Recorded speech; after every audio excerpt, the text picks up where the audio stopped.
ઘટના બની છે, કઈ રીતે તપાસના આદેશ, કઈ રીતે આવનારા સમયને શિક્ષણ વિભાગ જાગૃત?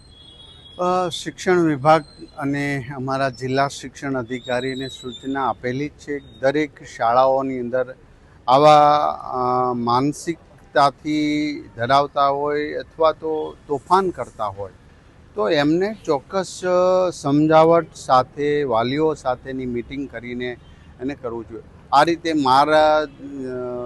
મારવું, વિકૃતતાથી મારવું એ સોશિયલ મીડિયા અને ગેમ જવાબદાર છે. દરેક વાલીએ જાગૃત થવું પડશે. અમે વિનંતી કરીએ છીએ ને વાલીઓ પણ સાથે જોડાય, શાળાઓ સાથે જોડાય. વિકૃતતાની ગેમ છે જે સતત ગન મારીને પોઈન્ટો મેળવે, સતત ચપ્પુ મારતો જાય સામેના માણસને મારવા માટેને પોઈન્ટો એના જમા થતા હોય.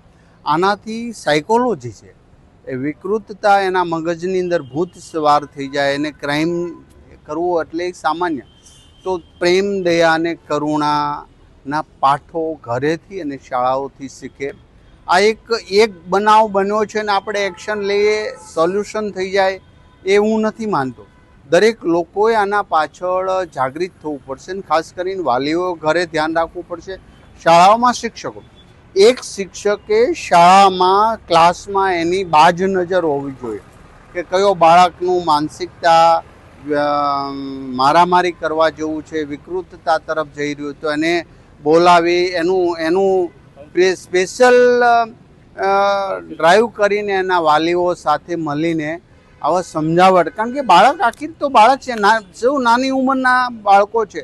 આ રવાડે ચડવું એ આપણા માટે રેડ સિગ્નલ છે. હું 3 દિવસ ત્રીજી વાર હું આ બોલી રહ્યો છું કે સભ્ય સમાજ માટે આ સારું નથી. તો આવો સૌ સાથે મળીને આપણે સૌ આની જવાબદારી સ્વીકારીએ અને અત્યારથી જ જાગીશું ત્યારે વર્ષ 2 વર્ષના અંતે આનું સારા પરિણામ પ્રાપ્ત થશે.